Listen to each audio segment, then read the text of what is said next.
Bonjour, ici Roger Lannoy et bienvenue dans cette nouvelle interview Secret de millionnaire. Dans quelques minutes, vous allez découvrir l'histoire d'un ami au parcours très atypique.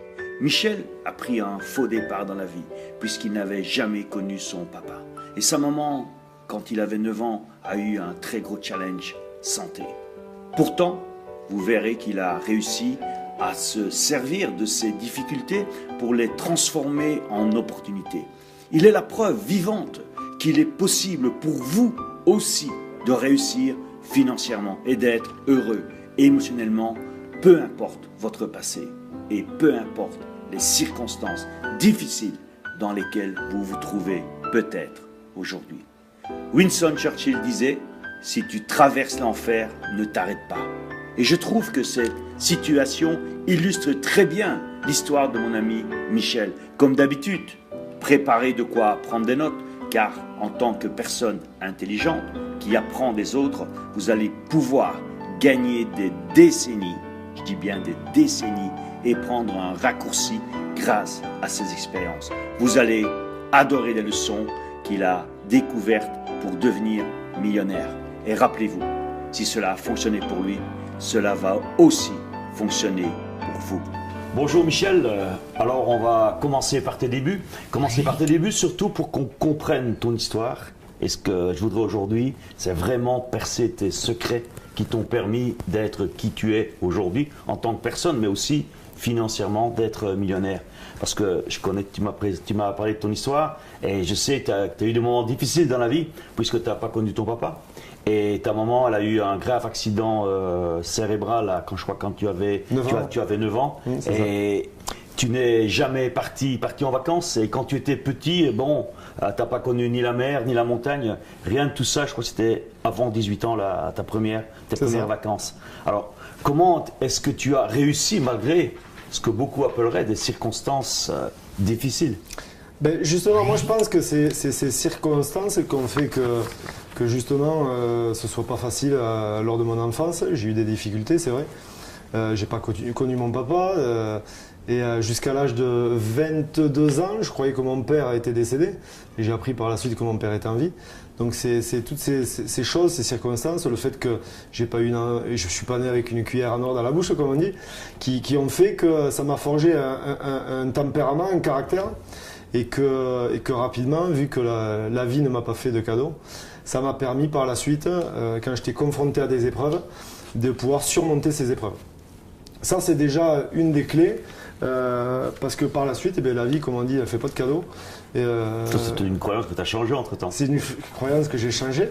Et justement, je pense que c'est plus, au fil du temps, à chaque épreuve, je pense que c'est plus un test de la vie. Que l'on traverse avec succès ou enfin du moins j'essaie de traverser avec le plus de succès possible. Tu le fais surtout. Et je le fais. Et c'est vrai que mon enfance a participé justement à mon succès d'aujourd'hui parce que ça m'a forgé vraiment ce tempérament de gagnant. Et c'est vrai qu'au quotidien, je me sers de cette expérience pour avancer dans la vie. Voilà. Excellent. Il y a une phrase célèbre qui dit, tu la connais, que les circonstances ne font pas un homme, mais elles le révèlent. Et j'enseigne aussi que ce sont les difficultés qu'on a, les challenges qu'on peut avoir, mais il y a toujours un cadeau derrière qu'il faut bénir, parce que ça nous permet de grandir. Qu'est-ce que tu penses de ça? Alors, moi, je pense que c'est ça, parce que je dis souvent d'ailleurs qu'un leader, on le voit, on voit pas que c'est un leader quand tout va bien. Pour moi, un leader, c'est quand tout va mal. C'est justement, on voit si c'est un imposteur ou si c'est vraiment un leader. Et un leader, on le découvre quand il est dans les difficultés et pas quand tout tombe du ciel, que tout ça roule tout seul. Quand ça roule tout seul, c'est pas là où on voit vraiment si la personne c'est vraiment le leader qui prétend être. Moi, j'ai eu beaucoup de difficultés dans ma vie et c'est dans ces moments-là où je me suis testé.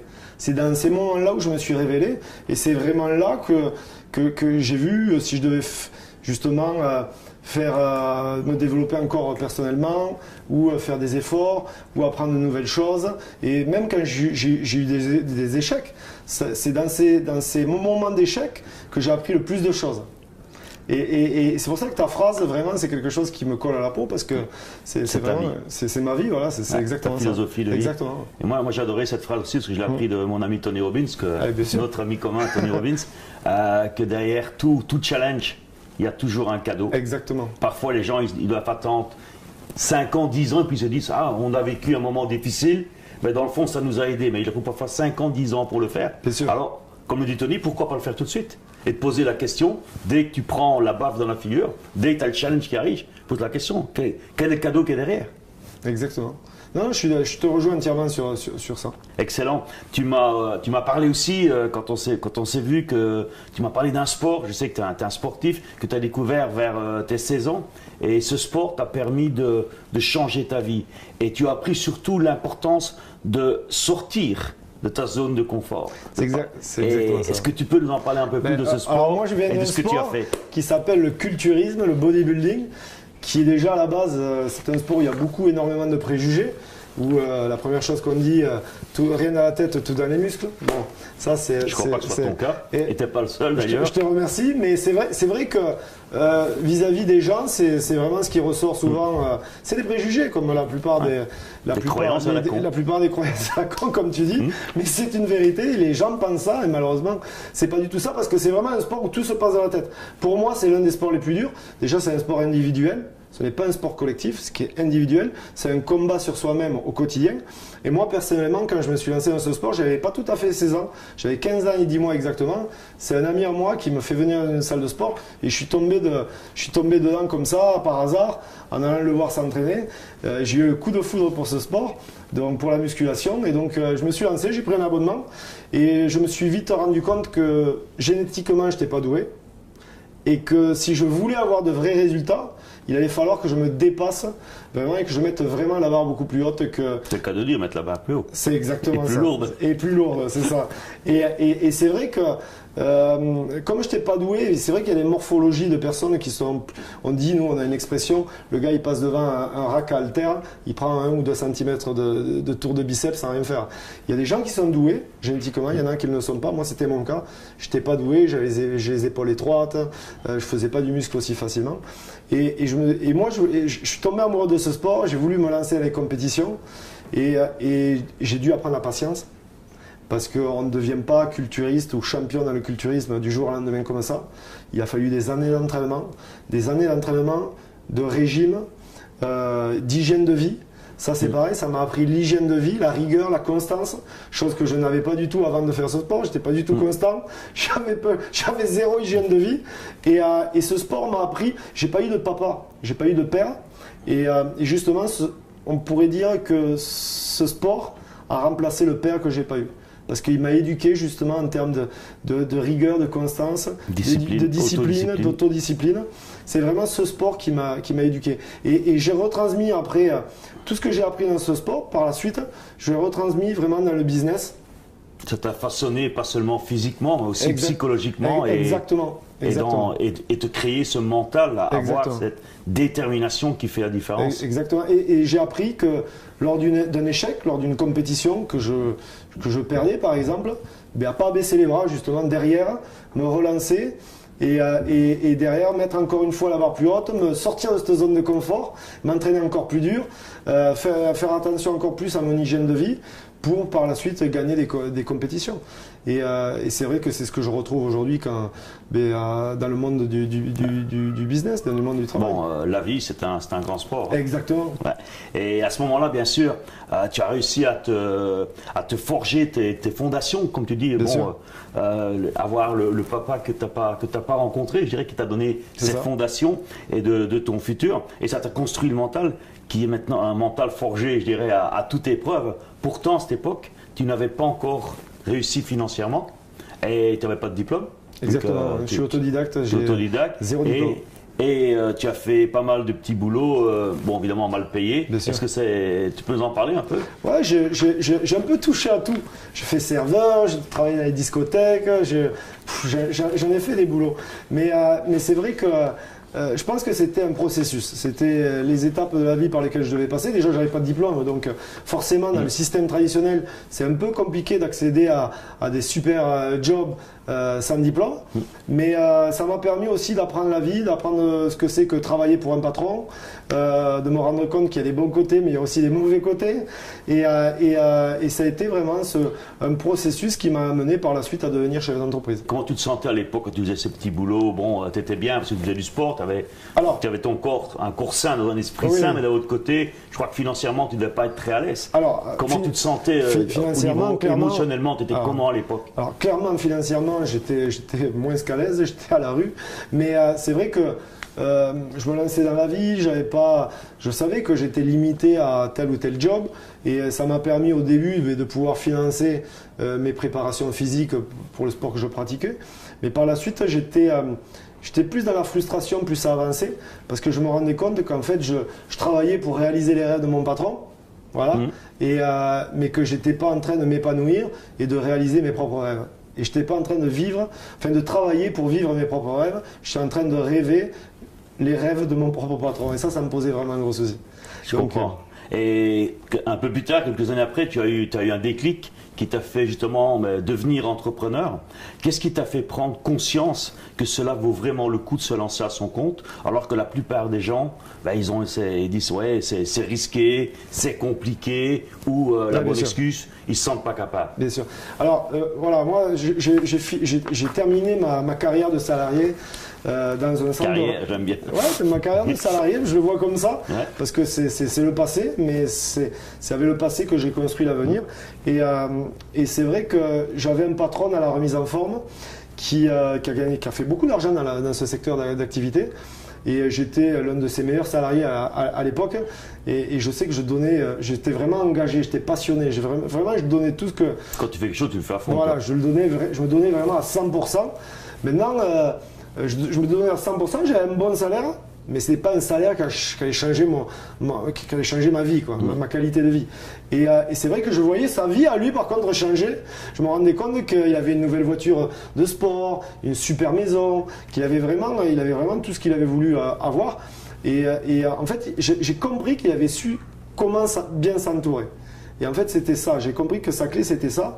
Et là, je me suis dit, bon, ben maintenant il faut casser ce schéma, il faut passer à l'étape suivante. Il faut que je me lance. L'étape supérieure. Exactement, il faut que je me lance. Alors bien sûr, la plupart des gens, quand vous commencez à leur dire oui, je veux monter une boîte, je veux me lancer dans ça, les gens, la première chose qu'ils disent, ah surtout le fais pas, ça fait peur, tu risques de perdre beaucoup d'argent, etc. Mais quoi que vous fassiez, de toute façon, quoi que tu fasses, les gens, ils vont te dire ne le fais pas. Ne le fais pas. Ou ils te le disent parce qu'ils ont peur eux-mêmes de ne pas faire ce que tu vas faire, ou alors ils te le disent parce qu'ils ont peur que tu réussisses et c'est par jalousie qui te conseillent de ne pas le faire. Ou de rester avec eux. Ou de rester avec eux parce qu'on est bien. De perdre un pote. Exactement, on est bien dans le prairie, dans un troupeau de moutons, on est bien tous ensemble. Donc moi je pense que voilà, moi ce que j'ai compris c'est que si je restais dans ce troupeau, ma vie elle n'allait pas changer. Donc j'ai pris la décision de sortir du troupeau et de prendre le risque. De toute façon, il n'y a pas de succès sans risque, ça n'existe pas. Alors, on ne peut pas avoir de succès si on ne prend pas le risque de faire différent que les autres. Et on ne peut pas avoir des résultats différents si on fait la même chose que les masses. Et ça, c'est sûr. Et ça, c'est le même en sport. Hein. Si Exactement. tu ne prends pas des risques, tu ne vas jamais gagner un match. Hein. Tu peux d'accord. garder le 0-0, mais tu ne vas jamais gagner le match. Et avec 0-0, on ne gagne pas la Coupe du Monde. Voilà, exactement. Alors, qu'est-ce que tu dirais maintenant à tous ceux qui rêvent? Ils rêvent pour l'instant de se lancer à leur propre compte, mais ils sont paralysés par le doute. Qu'est-ce que tu leur dirais? Parce que le doute, ça paralyse. Le doute, c'est le cancer de l'esprit. Donc il faut ça quelque part, je crois. Exactement, donc ça, il faut faire vraiment attention à ça. Le doute, c'est le cancer de l'esprit. Moi, ce que je pense, c'est que rêver, c'est bien. Il faut avoir des rêves, mais à un moment donné, il faut passer à l'action.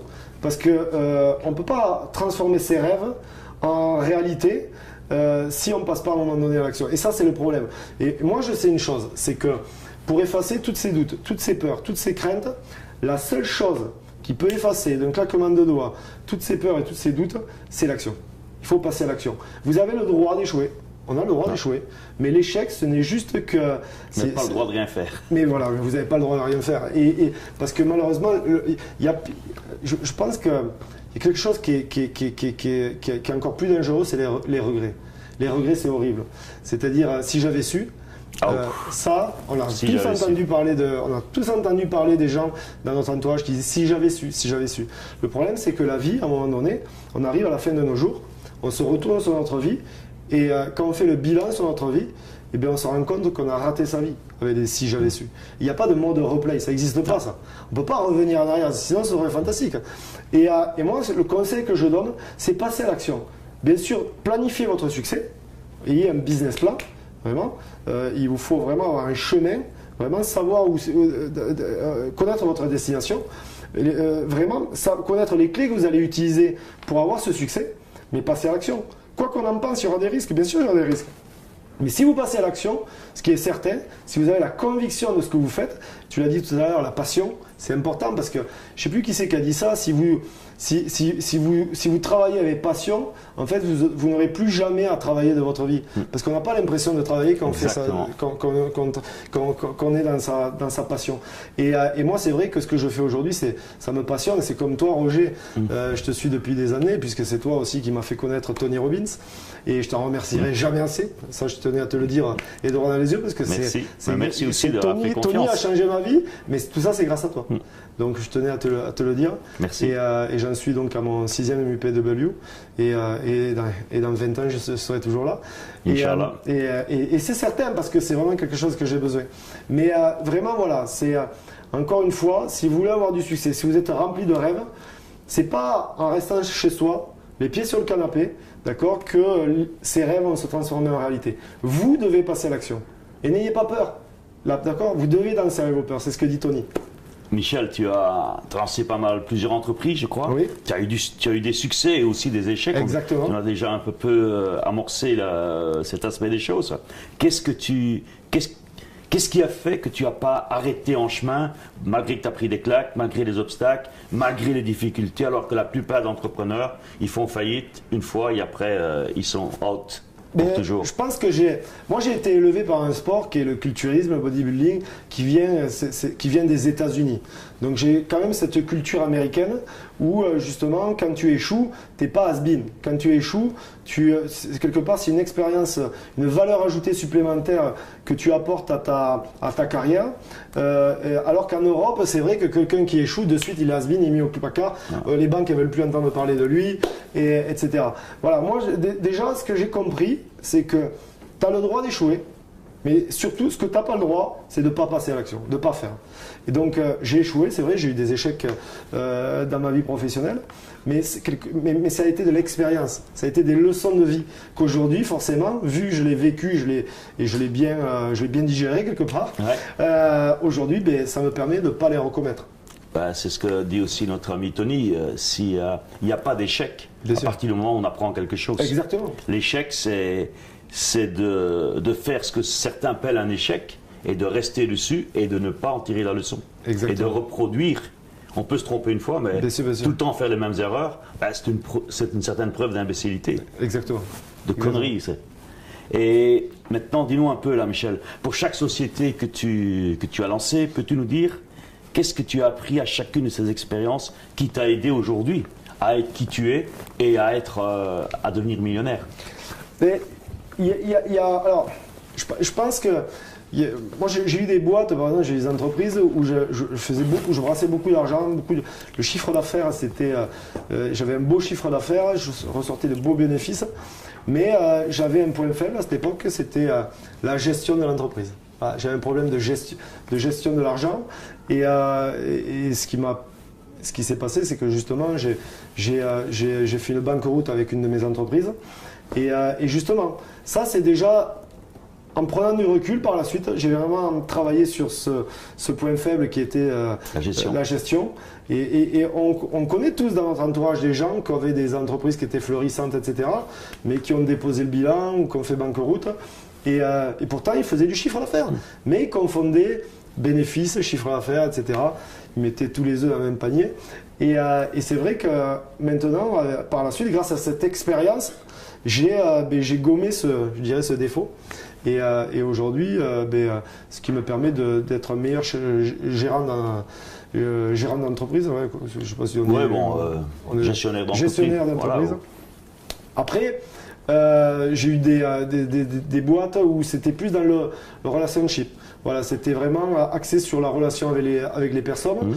Donc, j'ai tenu un bar, j'ai tenu une discothèque aussi. Donc, ça, c'est vraiment axé sur l'humain. Ça m'a permis par la suite, dans le business que je fais aujourd'hui, de m'ouvrir beaucoup plus aux autres, ce qui me permet d'avoir une bonne relation humaine avec les gens. Et comme moi, je suis dans un, tu le sais, je suis dans un business où c'est vraiment axé sur la relation de confiance. Ça m'a permis vraiment de m'ouvrir beaucoup plus aux gens. Et puis il faut que les gens ils ressentent que c'est sincère, parce qu'à un moment donné on peut pas. C'est les tripes. Tu vois ce que je veux dire? Moi, ce que j'aime bien avec toi, Roger, par exemple, c'est que ça sent que c'est sincère. Tu vois, c'est ça qui fait la force.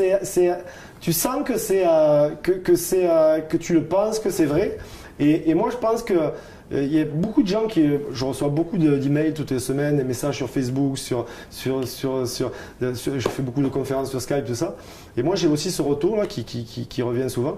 Et parce qu'il faut que les gens ils sentent que c'est honnête. On peut pas tricher dans notre monde. Mais les gens ils le sentent, ils le savent. Bien sûr. Bon, et tu ne peux pas tricher longtemps. Exactement. On ne peut pas se cacher en fait. Ouais. Toi, tu as réussi aussi, c'est un point important que je voudrais mettre en évidence dans cette interview. Toi qui as réussi, tu es parti de zéro. Ouais. Qu'est-ce que tu dirais? Parce qu'il y a beaucoup de gens, ils me disent souvent, ouais, je voudrais faire des affaires, mais j'ai pas d'argent. Alors ça, c'est la bonne excuse. J'ai pas d'argent, donc je peux pas faire mon entreprise. Quel conseil tu donnerais à ces personnes qui aimeraient, qui souhaiteraient monter une entreprise et ils se retirent, pour moi derrière l'excuse de pas d'argent? Qu'est-ce que tu dirais à ces personnes? Comme tu as dit très bien, c'est une excuse. Encore une fois, c'est une excuse. C'est une story, une histoire qu'on se raconte. Exactement, parce que les plus grandes fortunes de ce monde aujourd'hui, la plupart ils étaient sans diplôme, donc autodidactes, et la plupart ils n'avaient pas d'argent. Sauf que c'est une histoire de motivation. Voilà. Je veux dire, ces personnes-là qui n'ont pas d'argent, ils ont des portables dernière génération. Pourquoi? Parce que c'est une histoire de motivation. Moi, je voyage partout dans le monde, que je sois en Amérique latine, en Afrique, où je côtoie des personnes qui n'ont vraiment pas d'argent, ils ont quand même des téléphones portables. Donc c'est une histoire de motivation, encore une fois. Moi, comme tu dis, j'ai fait millionnaire dans mon business, mais j'ai fait millionnaire en investissant 500 euros. 500 euros. Alors que j'avais investi des millions d'euros dans mes entreprises dans le passé, et je n'ai pas fait millionnaire dans un système traditionnel. Donc c'est une histoire de motivation, encore une fois. Mais si les gens... Je t'arrête là, parce que moi, il y a motivation, c'était un de mes premiers coachs en marketing de réseau. Je l'ai toujours dans ma tête, ça fait 30 ans maintenant. Dans motivation, si tu le décomposes, tu as motif à l'action. Exactement, c'est ça, motif à l'action. Et le problème, c'est que la plupart des gens qui n'ont pas d'argent, eux, ils ont un motif, c'est leur excuse. Ils prennent un esclave leurs excuses pour ne pas passer à l'action. Et c'est ça leur problème. Il faut qu'ils arrêtent avec les actions. Moi, je connais des gens qui ont toutes les raisons de ne pas avoir de succès, ils ont des enfants, et malgré tout, justement, c'est parce qu'ils ont des enfants qui sortent de leur zone de confort et qui passent encore plus à l'action. Et alors que j'en connais d'autres, ils ont des enfants, ils disent « Ah, mais moi je peux pas, je dois m'occuper de mes enfants, j'ai pas le temps. Non, mais ça, c'est des excuses. À un moment donné, vous êtes face à vous-même, vous êtes face à un miroir. Et si la vie que vous avez au quotidien, la vie que vous vivez au moment où je suis en train de vous parler, au moment où vous êtes en train d'écouter cette interview, à un moment donné, je veux dire, si vous en avez marre d'en avoir marre, il faut arrêter de se trouver des excuses. Il faut passer à l'action, prendre la décision avec soi-même, de passer à l'action. Et c'est l'action qui crée des émotions, qui crée des résultats. Et c'est de cette façon-là que vous allez pouvoir changer votre vie. Exactement. Et tu as connu dans les entreprises classiques, bon, tu as connu une certaine réussite. Je crois que tu travaillais beaucoup. Bien sûr, énormément. Tu peux nous parler un peu de ce moment-là de ta vie? Et pourtant, à ce moment-là, tu avais du succès à un certain niveau. Mais il te manquait quelque chose d'important, c'était du temps. Exactement. Tu peux nous en parler un peu plus de cette période de ta vie? Ça remonte quand même à quelques années encore. Ouais, j'ai monté des centres de remise en forme. Donc j'étais dans un secteur qui était ma passion, je t'en parlais tout à l'heure. Donc j'étais épanoui. Donc j'ai pris des risques financiers. J'ai monté mes deux grosses structures où j'avais 2500 adhérents dans un centre, 1500 adhérents dans l'autre.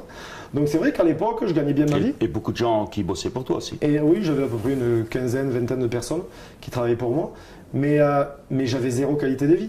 C'est ça le problème, c'est que je suis devenu chef d'entreprise par la suite parce que j'en avais marre de réaliser les rêves de mon patron, comme je te disais tout à l'heure. Ouais. Mais je me suis rendu compte que chef d'entreprise dans le système traditionnel, j'étais esclave de mes sociétés. C'est-à-dire que je gagnais bien ma vie, mais j'avais zéro qualité de vie. Moi, j'ai un petit garçon qui vient d'avoir 14 ans là, en février, s'appelle Enzo, et c'est vrai que quand j'avais mes sociétés, je partais le matin, mon fils il dormait, je rentrais le soir, mon fils dormait, le week-end je travaillais parce que c'est la remise en forme et le week-end les clubs de sport sont ouverts, et la plupart des week-ends je le passais sans ma famille. Donc ça me posait un problème parce que je me suis dit, si je change rien à un moment donné à mon quotidien, dans 15 ou 20 ans, je serais passé à côté de l'enfance et de l'adolescence de mon fils. Et ça, c'était pas possible. Génial.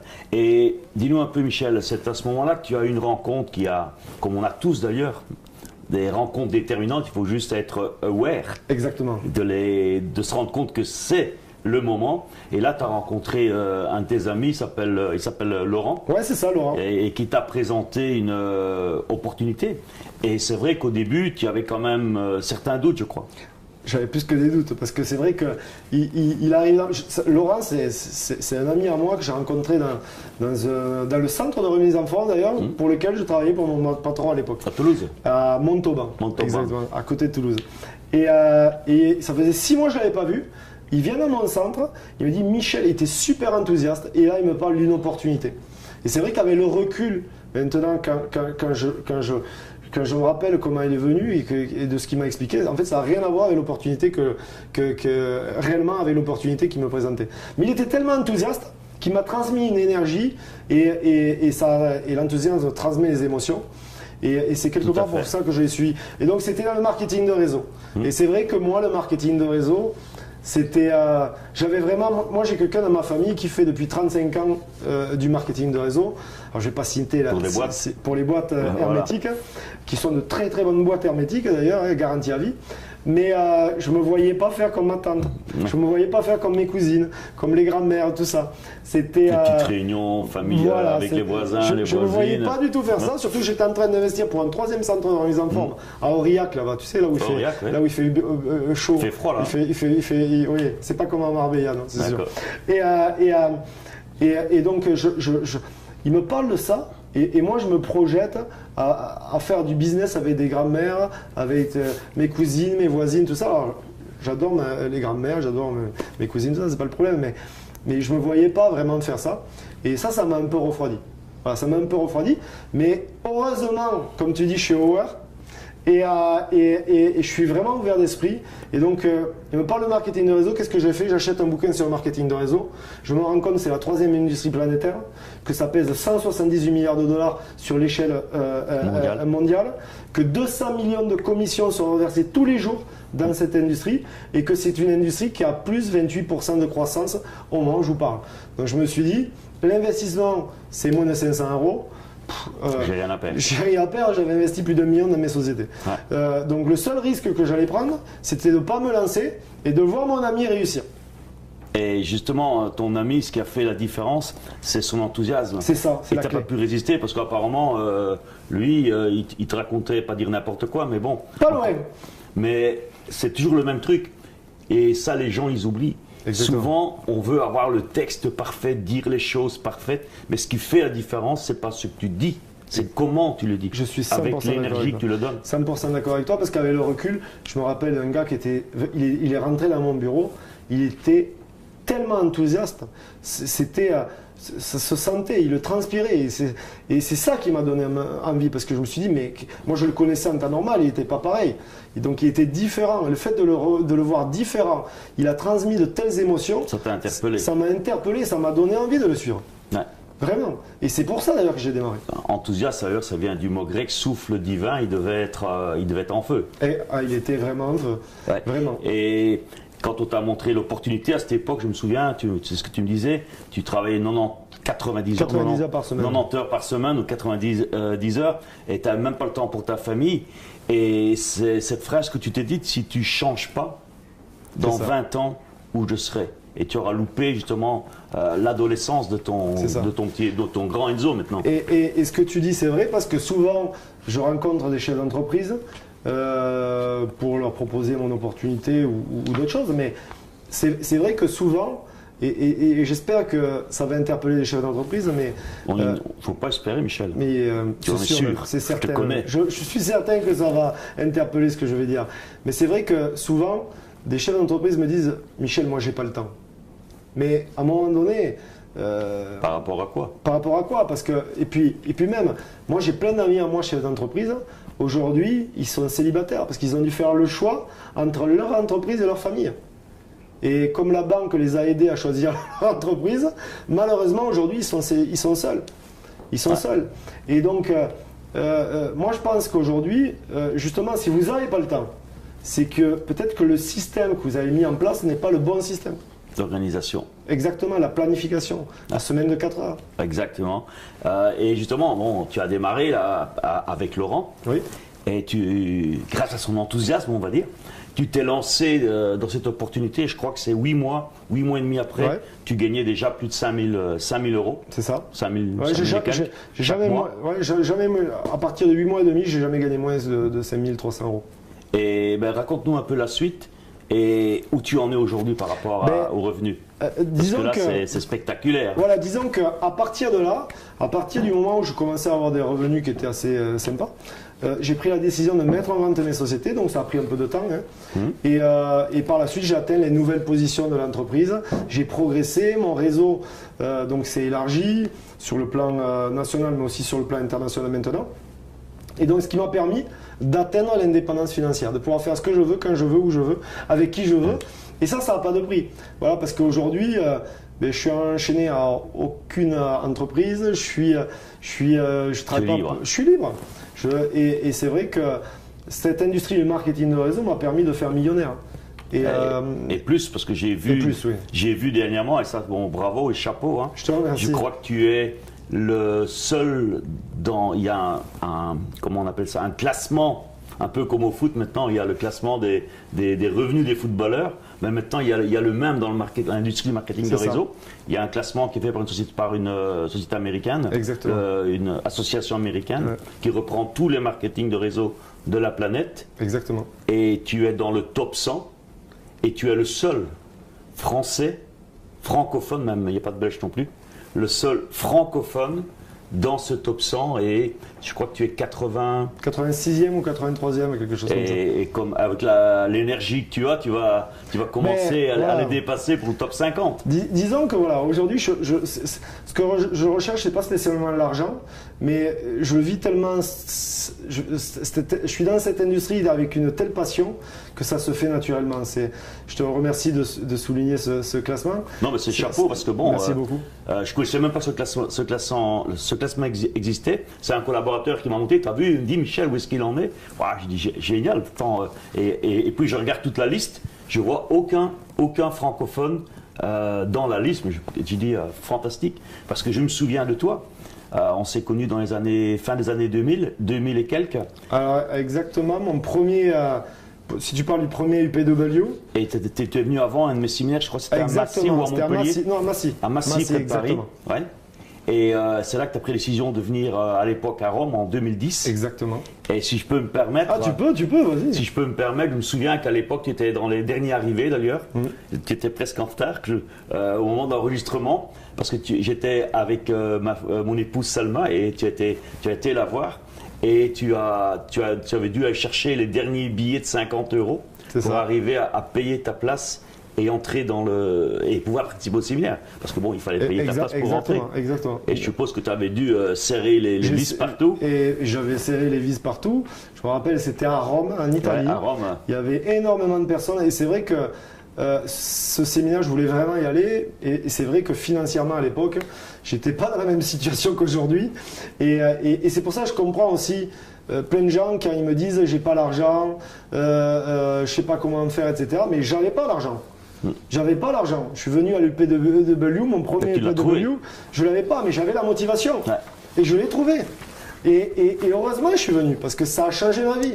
C'est-à-dire qu'après cet événement, je me rappellerai toujours, c'était en juin 2010, ma vie financière a été bouleversée. Les mois qui ont succédé à cet événement, tout a changé à partir de là. Ça a été la clé, ça a été le déclic. C'est là que tu as commencé à monter en puissance. Oui, c'est à partir de là que tout a changé. En 5 ans, c'est énorme. C'est même pas 5 ans. Ouais, mais c'était une clémentale. Quand Tony dit que 80% est psychologique et 20% mécanique, mais c'est exactement ça. Tout se passe dans la tête. Vous pouvez être le sportif le plus doué de la planète, si le mental ne suit pas, tu écriras pas l'histoire. Voilà. Et c'est vrai que moi, je suis dans l'industrie que je représente aujourd'hui. Moi aujourd'hui, je me positionne comme ambassadeur de cette industrie et ce que je veux, un exemple. Et je veux écrire l'histoire de cette industrie. Tu es déjà une légende. Je te remercie. En 4 ans, 4 ans et demi. C'est vrai que la croissance a été forte, mais que l'UPW, Tony Robbins, ça a été ton déclencheur. Ça a été mon déclencheur. Ça a été l'étincelle qui a mis le feu à la poudre. Le feu. Exactement. Comme dirait Johnny. On a allumé le Exactement. feu. Et maintenant, comment tu te sens là? Bon, je sens que tu as beaucoup d'enthousiasme, tu es rayonnant de bien-être, mais comment tu te sens maintenant dans cette nouvelle vie, dans la vie que tu vis aujourd'hui par rapport à ce que tu nous expliquais tout à l'heure? Avant-hier, on déjeunait ensemble, tu m'expliquais avec ton fils Enzo que ça se passait super bien, que tu étais très content et que quand il était petit, tu n'avais pas le privilège d'être proche de lui. Comment tu te sens maintenant émotionnellement dans ta nouvelle vie? Disons qu'il y a plusieurs choses. Déjà, c'est vrai, quand il était petit, je n'avais pas le privilège d'être près de lui parce que je travaillais beaucoup. Mais il y a aussi une seconde chose, et je vais revenir sur le début de notre conversation, je n'ai pas connu mon père. Et donc, quand j'avais mes sociétés, en fait, j'avais pas de temps et j'étais en train de reproduire quelque part ce que j'avais vécu en fait en n'ayant pas de relation avec le papa parce que je ne l'avais pas connu. En ayant un papa absent, comme dit Stromae, papa ôté. Exactement. Et donc c'est pour ça que, et d'ailleurs, c'est bien ce que tu dis parce que je vais rebondir sur ça, mais tu sais que dans le marketing de réseau, il y a des promotions. Et à chaque grosse position qu'on atteint. Et j'ai fait ma promotion devant plus de 20 000 personnes sur la musique de Stromae et Papa Outé. Bah, il est génial, hein. C'est incroyable. Ce Belge.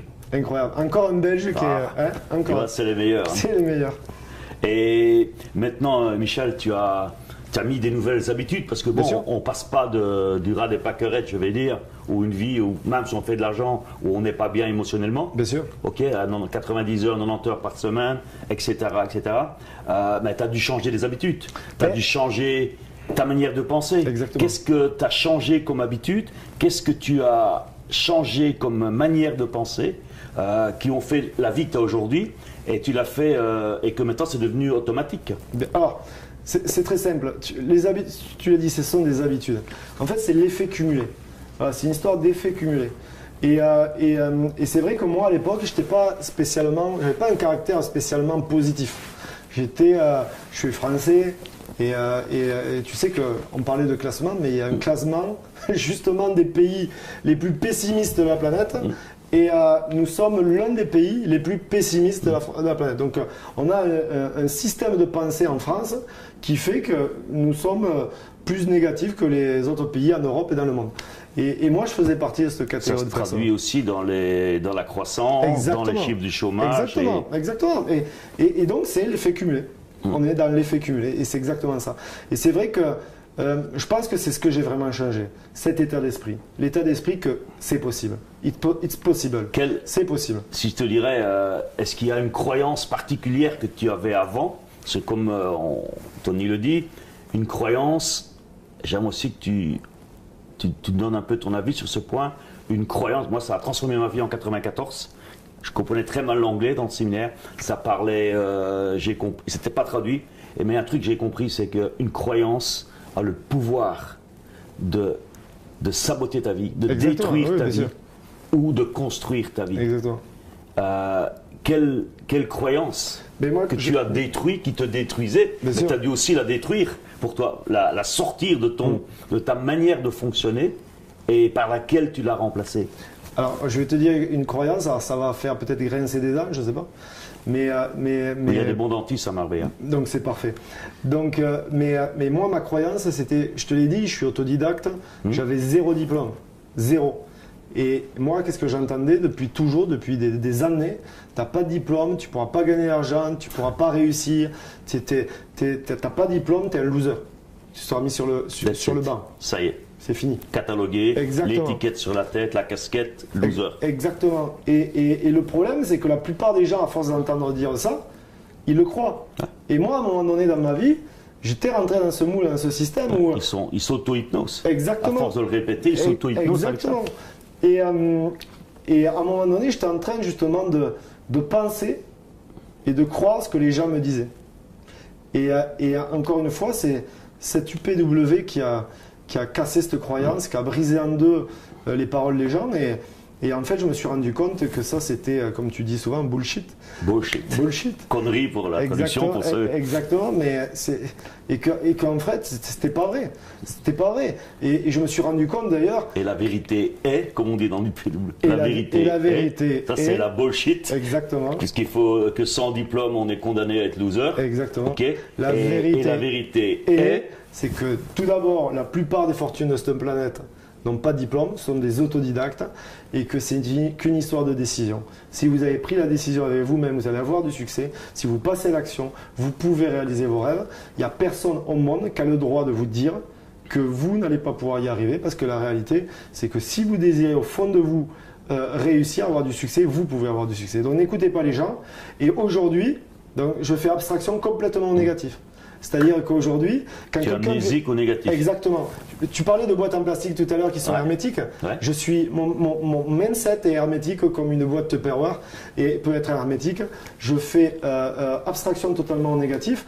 Et les gens qui viennent me voir en me disant, en me parlant d'un problème ou de quoi que ce soit, je leur réponds une seule chose. Il n'y a pas de problème. Le problème, c'est toi. Et c'est exactement ça. Aujourd'hui, il n'y a pas de problème. Le problème, c'est vous. Si vous décidez d'échouer, vous échouerez. Si vous décidez d'avoir du succès, vous aurez du succès. Mais encore une fois, sans action, il ne se passera rien. Donc passez à l'action, décidez-le et n'écoutez pas les gens. Ce sont des oiseaux qui gravitent autour de vous, d'accord, qui veulent vous contaminer de leur négatif. Vous connaissez l'histoire de la grenouille? Tu connais l'histoire de la grenouille? Peut-être pas encore, tu vas nous la raconter.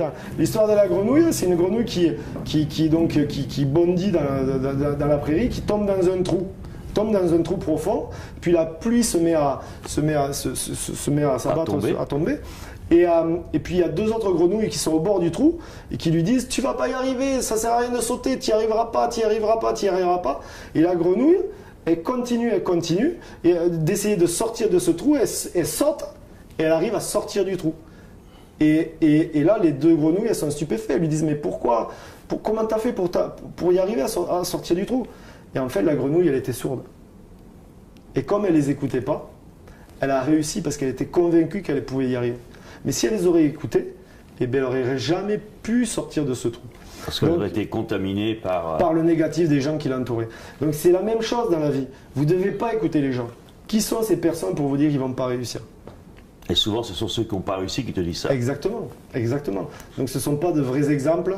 Et justement, d'ailleurs, une personne qui a réussi, elle te dira jamais ça. Parce que ceux qui ont réussi, ils vont t'encourager. Ils vont t'encourager parce qu'ils sont positifs. Des conseils pour t'aider. Bien sûr. Des conseils pour éviter de faire les erreurs qu'ils ont pu commettre dans le passé. Mais ils vont vraiment vous encourager. Donc tombez pas dans ce panneau. Les gens, et on dit une chose, nous sommes la moyenne des 5 personnes qui nous entourent. Exactement, ça c'est un exercice que je fais souvent en séminaire.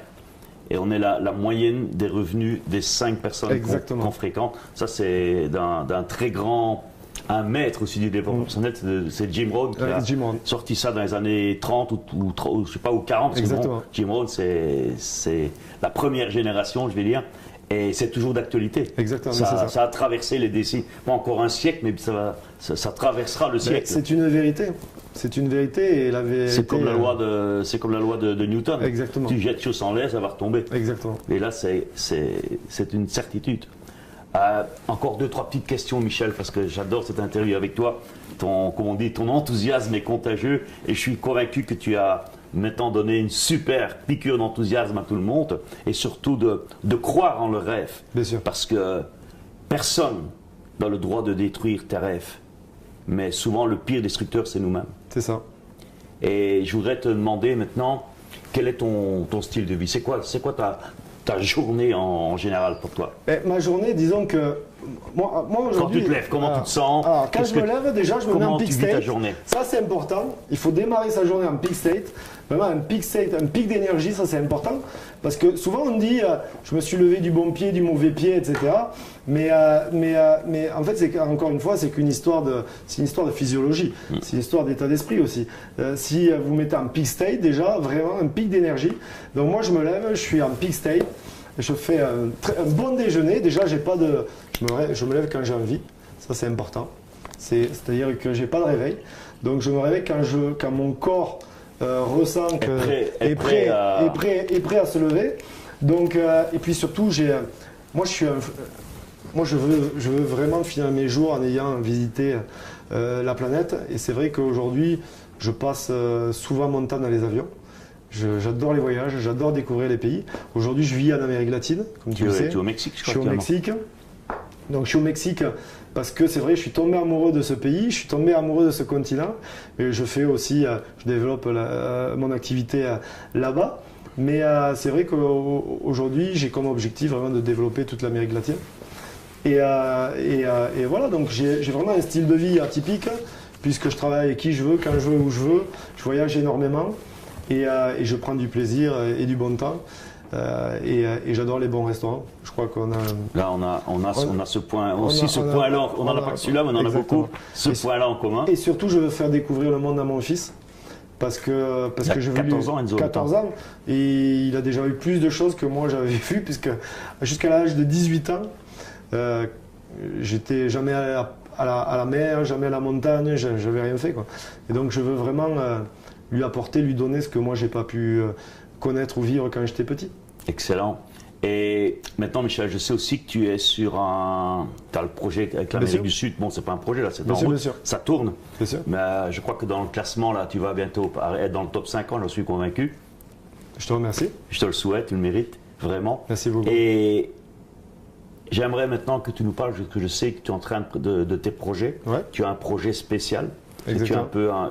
Tu es devenu une légende, mais aussi tu es un ambassadeur pour le marketing de réseau. Et je sais que tu organises un très très gros événement unique qui aura lieu prochainement. Ouais. Tu peux nous en parler un peu plus en détail? Alors bien sûr, disons que c'est vraiment, comme tu as dit, aujourd'hui je voudrais rendre à la communauté, à ma communauté qui est le marketing de réseau, ce qu'elle m'a apporté. Parce qu'elle a changé ma vie, elle a changé la vie de ma famille. Et je vais reprendre une des 6 règles d'Arnold Schwarzenegger, qui est l'un de mes mentors. Tony est mon mentor, Arnold Schwarzenegger l'est aussi, où il dit qu'il faut rendre à sa communauté. Et c'est vraiment ce que j'ai envie aujourd'hui, c'est redonner à ma communauté ce qu'elle m'a apporté. Et je pense que c'est le bon timing, c'est le bon moment maintenant pour que je redonne à cette communauté tout ce qu'elle m'a apporté. Voilà, je suis en train d'organiser un événement pour toute l'industrie du marketing de réseau sur le plan francophone et européen. Voilà. Vraiment réunir au lieu lors d'un événement les meilleurs networkers de France et d'Europe qui seront présents, sans étiquette, je précise. Exactement, c'est ça qui est génial dans ce que tu veux faire, je trouve. Voilà, ça c'est important parce que c'est une garantie et surtout pour bien comprendre l'objectif. Il n'y a pas de but de recruter des gens ou de faire la promotion de son entreprise, de sa compagnie, de son produit ou ses services, du tout. Les personnes qui vont parler sur scène vont parler sans étiquette, sans parler de leur compagnie, de leurs produits, de leurs services. Comme tu as fait aujourd'hui d'ailleurs. Tout simplement, exactement. Voilà. Ils vont vraiment mettre en avant l'industrie qui est le marketing de réseau, d'accord, et donner leur savoir, leurs astuces, des conseils qui ont fait qu'aujourd'hui, ils se sont devenus des champions dans cette industrie. L'objectif est vraiment de mettre notre industrie sur un piédestal qui est malheureusement souvent trop décrié ou mal comprise.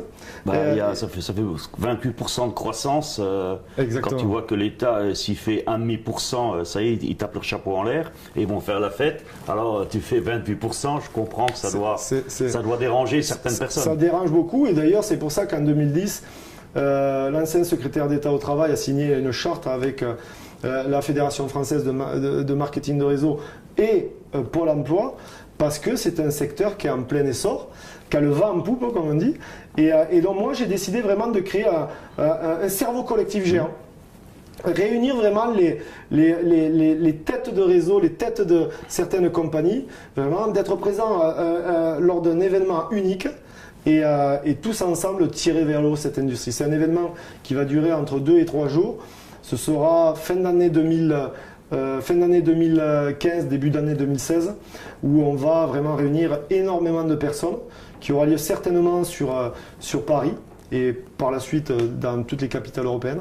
Et l'objectif est vraiment de mettre en avant notre industrie, parce qu'il y a de plus en plus de gens qui se lancent dans le marketing. Qui avoir une expérience comme toi, avoir les transformations de vie que tu as connues. Et il y a de plus en plus de jeunes qui se lancent dans notre industrie. C'est ça qui est génial. C'est-à-dire qu'avant, les personnes qui faisaient les marketing de réseau, c'était les gars des quadras ou des quinquagénaires. Mais c'est vrai que maintenant, on a de plus en plus des jeunes de 18, 20 ans, 25 ans, 30 ans qui se lancent. Et c'est vrai que l'objectif aussi, c'est d'interviewer sur scène des personnes qui viennent de tout horizon, que ce soit d'Afrique du Nord ou d'Afrique centrale, qui aujourd'hui vivent en France ou ont la famille en France et où certains leaders se sont révélés et vraiment apporter à leur communauté vraiment un témoignage de succès aussi. Ça c'est important, les générations millénaires, les générations millénium, c'est-à-dire les jeunes leaders de moins de 30 ans. Vraiment mettre en avant tout ce beau monde et qui donne les astuces. Inspirer, c'est important. Je pense que c'est le bon timing en fait. Ouais. Je pense que c'est le bon moment aujourd'hui. Cette industrie est suffisamment mûre, d'accord. Elle est en pleine croissance, on l'a encore souligné tout à l'heure. Et il n'y a pas meilleur timing que de lancer cet événement. C'est le bon moment. Et quand tu parles d'inspirer, j'adore cette phrase de Nelson Mandela qui disait « Soyez une lumière pour les autres, Exactement. Soyez une source d'inspiration ». Et c'est ce que tu es en train de faire, c'est vraiment super. Une toute dernière question, Michel. Avec ton expérience, quelle est la part pour toi réussir, que ce soit en marketing de réseau ou dans n'importe quel type d'entreprise? Ça, c'est un type d'industrie, mais dans toutes les industries, à ton avis, quelle est la part que tu donnerais au développement personnel pour garantir la réussite de quelqu'un dans une entreprise, quelle qu'elle soit? Mais la part, elle est très simple. Dans sa vie, tout simplement. Pour moi, réussir dans la vie ou dans le marketing de réseau, peu importe, je pense que c'est une combinaison d'action et de développement personnel. Voilà, ça ne peut pas aller sans, l'un ne va pas sans l'autre. C'est-à-dire que si vous pensez trop grand pour réaliser de petites choses, vous serez toujours trop petit et vous n'aurez pas les résultats que vous aimeriez avoir. Ça c'est la première des choses. C'est-à-dire que vous devez toujours investir sur vous-même. Moi, j'investis énormément d'argent sur mon propre développement personnel. Je ne compte pas vraiment, parce que plus vous investirez d'argent sur vous-même, plus vous aurez du succès dans le futur. Voilà, c'est vraiment important. Et c'est vrai que c'est un éternel va-et-vient entre l'action et le développement personnel. Moi, je sais une chose, c'est que on parlait tout à l'heure des États-Unis. J'investis aussi beaucoup d'argent sur des événements qui se passent aux États-Unis. Parce qu'il est important en permanence de pouvoir se remettre en question et d'apprendre des nouvelles techniques, tout ce qui se passe ailleurs et le ramener en Europe justement. D'ailleurs, l'événement qu'on vient de parler, c'est un événement qui se pratique très souvent aux États-Unis. Énormément de personnes le font. Toi, tu veux être un peu le précurseur, le pionnier. Voilà, l'un des précurseurs. Je ne veux pas avoir la prétention de... Ouais, mais mais toi, tu as aussi, comme on dit dans le jargon, tu as l'autorité pour le faire parce que tu as des résultats. Parce qu'il y a des gens, ils veulent faire des trucs, mais bon, le résultat, c'est des pots de chagrin. J'ai une certaine légitimité, je t'en remercie. Et c'est vrai que... Non, mais tes résultats sont là. Bon, la seule vérité, c'est le tableau marquoir, c'est comme en sport. Bien sûr. Toi qui as fait du sport, la vérité, c'est... Bien sûr. C'est le tableau marquoir. Donc, et dans le business, ce sont tes résultats. Merci bien. Et tu as cette légitimité. Je t'en félicite. C'est vraiment un régal pour moi de t'avoir eu dans cette série Secret de millionnaires. Et je te souhaite encore beaucoup de succès. Merci beaucoup. Et en tout cas, je sais qu'aussi, je tiens à le préciser quand même, c'est vrai que j'ai assisté à beaucoup de tes séminaires. Ça m'a apporté énormément. Et je voudrais juste te donner un dernier conseil. Le dernier pour la route. Vraiment le dernier, c'est que s'il y a des personnes qui, au fond d'eux, pensent qu'ils réussiront jamais dans leur vie, qu'ils n'ont pas de chance, que moi je travaille beaucoup avec des femmes aussi qui ont des manques de confiance en elles, tout ça. Peu importe que vous soyez une femme, un homme, vous pouvez réussir. Voilà, vous pouvez réussir, mais vous devez avoir les bonnes cartes du bon côté. Et c'est vrai que j'ai assisté à beaucoup de tes séminaires. C'est vrai que tes séminaires sont très très intéressants. Et la première des choses qu'ils devraient faire, c'est investir sur eux-mêmes. Ça, c'est la première des clés. Si vous manquez de confiance en vous, investissez sur vous-même pour retrouver la confiance que vous méritez d'avoir, parce que vous pouvez réussir. Peu importe votre âge, peu importe votre sexe, peu importe votre passé ou votre religion, vous avez le droit de réussir. Et vous avez les capacités de réussir, mais vous devez investir sur vous-même. Ça, c'est ce que Moïse, mon premier coach, mon premier mentor m'avait dit. Il me disait, en parlant de lui, il dit, je peux tout perdre, ma voiture, mon argent, ma maison et tout, je peux tout perdre. Mais est-ce qu'on pourra jamais me prendre? Ou on peut tout me prendre, ou je peux tout perdre. Mais est-ce qu'on pourra jamais me prendre? C'est ce que j'ai appris. C'est ça. Et ça, c'est le meilleur investissement qu'on fait, c'est sur soi-même. Exactement. Et c'est pour ça que le développement personnel, c'est très important. Donc c'est pour ça que je recommande tes enseignements. Merci Michel. C'est moi qui te remercie. À très bientôt et tout de bon. Merci beaucoup. On fera la fête quand tu seras dans le top 50. Écoute. On va peut-être pas attendre ça non plus. On va pas attendre ça. On va la faire avant. Ok. Merci Michel. Merci beaucoup. Merci. À très bientôt. Merci bien.